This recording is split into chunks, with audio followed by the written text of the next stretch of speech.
Does being on a sub suck as much as it seems? 95% of the time it's the worst.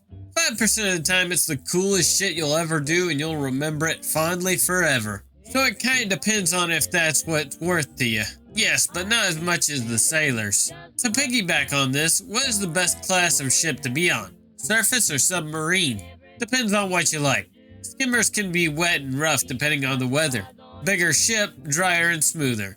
But you always have the fresh air nearby and more room. Subs are the opposite for the most part. Navy is really for people who like the sea overall. Same for Coast Guard. My country is desperately trying to recruit submariners, but can't retain any, due to imbalance between salary and perks. It seems as a submariner, you forego all benefits normally associated with enlisting. You lose most of the already pitiful amenities. You're working 10 hours a day and spending 14 in a military prison, but not getting paid any more than surface vessel personnel. In fact, you're paid less. When you consider how much less free time you have on board, and the casualty rates of submariners in war look like SAS casualty rates.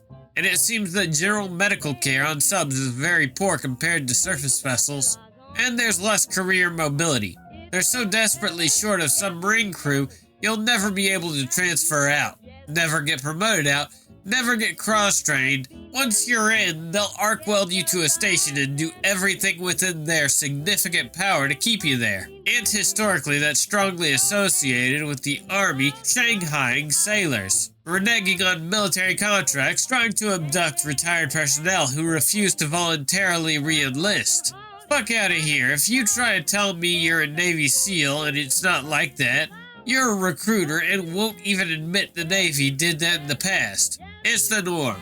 It's always been like that. Not even once. Bong? Upside down bong? They're so short of personnel that they'll basically do a FFL deal to get foreign sailors. Hence the term shanghaied. With a war looming, if you happen to have in-demand technical skills, they'll find you. If I wasn't such a motherfucker, they might have tried it. They clearly had pull with my civilian employer. Fuck only knows what the bounty they've got on our heads is. Double fuck the Navy boat ***ers. We had an expression on board. Choose your rate, choose your fate.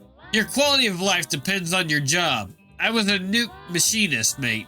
It is honestly the one decision that I have made that I regret. Joining the Navy was okay. Subs could be cool. But being a nuke, dealing with the nuclear reactor, was just constant, unmitigated bullshit. Sonar tech and radio men had much easier jobs with plenty of sleep, relatively speaking. Food is good, and the sailors are smarter, which cuts out a lot of the unnecessary BS of suffering from someone else's stupidity on liberty.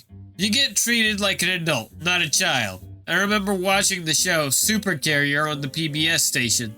Sailors going ashore were subject to inspection of their civilian clothes before going on liberty. Like they couldn't be trusted to dress appropriately. You won't find that nonsense on a submarine. Why would you want to surround yourself with nothing but a bunch of fellow men, gross smelling like fucking summer sausage and cheap cheese?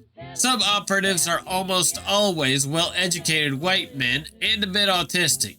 The disgusting mystery meat rabble with dubious criminal history is reserved to surface vessels where fuck-ups don't cause the entire boat to implode at the bottom of the ocean with all hands. US subs are co-ed now. Same conditions, but now you have deadweights judging you and creating tension. Fuck, I was looking at 6 years in EW on a surface vessel, and the contract said that at any time they could transfer me to a sub. So I asked if that would also mean transferring to the submariners contract and getting the submariners pay grade. And they really didn't want to talk about it. And then I just asked them straight up how it worked if I was enlisted under a surface vessel's contract. They transferred me to a sub, and I refused to sign any other contract. On what basis would I be serving? Under no contract? So I didn't enlist at all. Fuck the Navy. Fuck them in the ass with a Bofors gun. They might trick 18-year-old kids into it, but professional technical staff? Fuck off. And asking around this seems exactly the issue they are having. Increasingly high need for technical staff, high proportion of technical staff needed on subs, can't convince anyone with technical skills to enlist, anyone stupid enough to enlist, is too stupid and trained to that level, Then they want to add your training time onto your service period as if training for a tour is of any benefit to you whatsoever.